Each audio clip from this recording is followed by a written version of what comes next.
Welcome back to the Math Professors, where we cover topics and subjects like algebra, pre-calculus, statistics of the calculus sequence, and so on. So please consider liking, subscribing, and sharing it. It'll help us grow our channel so we can provide more of this free content.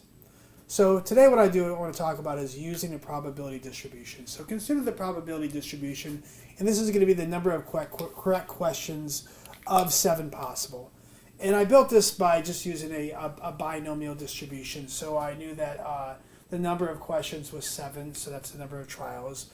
The probability of getting any question right is going to be 0.2. So we're talking about multiple choice questions where there's 5 possible A through E. So only 1 out of 5 is going to be correct. So that's where we're going to get 0.2.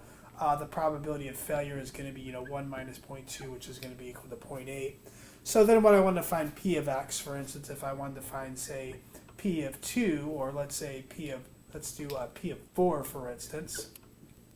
This is going to be a 7, choose 4 times 0.2 to the 4 times 0.8 to the 7 minus 4. So we're going to get 0.0287. So that's how I calculated all these things. Now, depending on what section that you're in your book, sometimes it will give you this probability distribution. Sometimes they'll require you to fill this out. If this is in the binomial section, they'll say there's 7 questions, find all these probabilities. And then we can answer some questions. So what I want to do is I want to determine the following. So the following says, find the probability of exactly 4. Well, if I want to find the probability of exactly 4, what they're actually asking us to do is, I'm trying to find what is P of 4.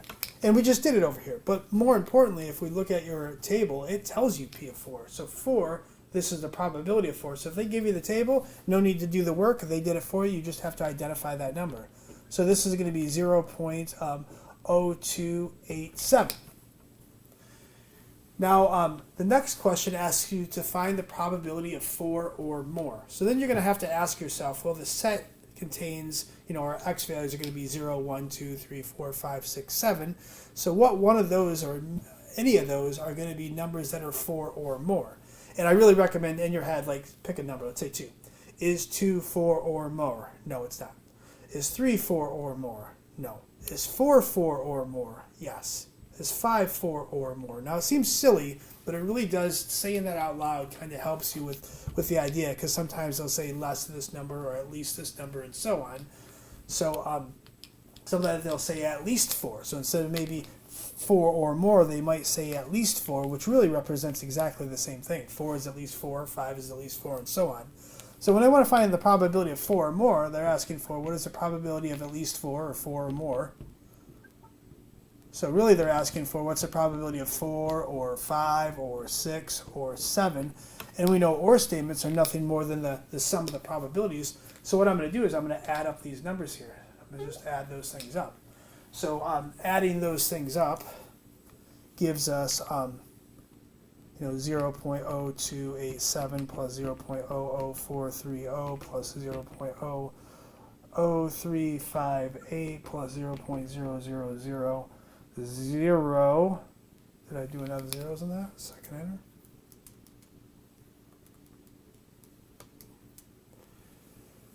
Uh, 128 is going to give us the sum of all those probabilities is going to be 0.0366, rounding to 366. All right. From this, I can ask a bunch of questions. What's the probability of 0? What's the probability of 1? What's the probability of less than 1? What's the probability of more than 5? And so on. So I can, there's a lot of ways we can say this. Now, the next question is going to ask is they're going to say, is 4 significantly high? So is x equal 4 significantly high? Now this is a lot more complicated question than it kind of looks. There's a couple ways we can pull this off.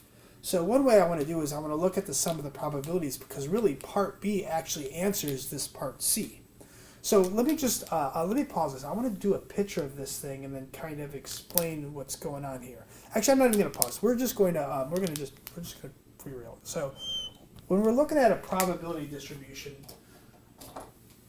let's just do something smooth. I'm looking like some kind of bell-shaped curve. This is really where significantly high and significantly low came from. that, your mean is going to be your middle value, and then, this is going to be the mean plus 2 standard deviations. This is going to be the mean minus 2 standard deviations. Now, when we're talking about significance, we're saying that inside this middle area, 95% of our data lives there, about 95%. So anything in the tails really is going to be outside of that data. Now, honestly, we're just going to kind of use a 5% cutoff because sometimes you might see a curve that is skewed right like this one, or skewed left as another. So what we're actually just going to assume is, even though that these things sum to 5%, I'm just going to say if the tail size is 5%, then that means that, you're going to be in significance. So really, let's just kind of look at this. Let's say it's a right tail. There's nothing left over here, but we'll just talk about this area here. So let's assume that tail area is going to be 5%. So I know it's bothering me with the math, but I'm just going to have to live with it. So say 5% is there. Anything inside the tail is going to be considered significantly high. Anything inside here is going to be considered not significant. So when we're looking at this particular graph here, what we have is, I'm going to kind of draw this picture for P of X. Now, we're going all the way up to about 36%, so 10, 20, 30, 40. And then I have my numbers 0 and 1 and 2 and 3 and 4 and 5 and 6 and 7. And then these bars of these things are going to be are going to represent the probability. So the first one is going to be, this is going to write this. This is 10%, 20%, 30%, 40%. So the first bar is going to be about, about 21%. So do our best. That's close enough. For 1, we're about 36%, so we're up here. 2, we're at 27.5%, so a little bit bigger. 3, 11%-ish. 4, about 3%. 5.5%. So you can see that these things are getting really small. So I'm putting bars here even though they're tiny. So what I can see is this actually looks like a skewed right curve. So let's just totally talk about the skewed right and not worry about significance to the left. So all I'm going to do is ask about significance to the right. So we're going to say that 95% of the data looks kind of like this. So you can see actually these two graphs line up pretty well. Your skewed right curve, your 95% mean over here, your 5% mean over here. So if I want to see if something is significant, I basically need to know if it lives in the tail or not. So if I look at the probabilities of 5, let's put this in a slightly different color. Let's use green. Hopefully it shows up pretty. Yeah, we're going to do that. So we're going to say that this is 0.0366. That's going to be 0.0366. All right, that represents the probability of 4 or 5 or 6 or 7. So really that represents this area here, which is about 3%. So if I actually graph that 3% here, remember this is our 5%. If I graph 3%, this pink area is going to be bigger than the 3% area. So what I'm looking about is something like this. Since this green area is only, let's say 3.66%, it doesn't reach that 5% threshold to make it go into the, into the usual values. These are all the expected values. These values are significant. So since the probability of this is less than 5%, it means it has to live in this pink tail, which actually means yes, this is significantly high. So again, if you find the sum of the probabilities of that number or more, that's going to determine if that number is significant or not. So the probability of 4 or more is 3.66%, which actually means this is less than 5%, so it lives in the tail. Therefore, yes, this is significantly high. Yes, this is significantly high. What if I asked about the probability? Let me see if I can squish it in here. Let's talk about, let's say D is 3 significantly high. So what's the probability of at least 3 or 3 or more? So if I want to find that probability, it's going to be, it's going to be this, right? The probability of at least 3 is this. So I'm going to take that number. I'm going to add that 0.366 plus 0.115. This is going to give us 0.481. So this is equal to 0. Let's do this in Yeah, I'll do this in this blue here. Then we'll say this is 0.481.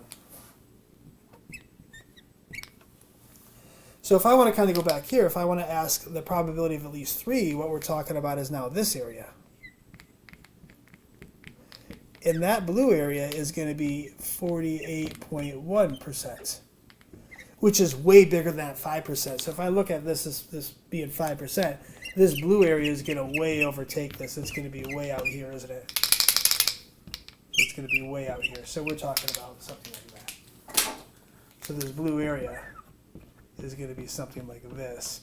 That's going to be that 48.1%, which is going to way outpace that 5%. So no.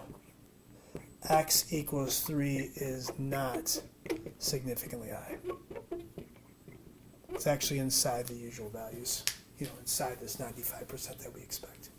Okay, so that's the end of this example and this idea. So please consider liking, subscribing, and sharing. Thank you.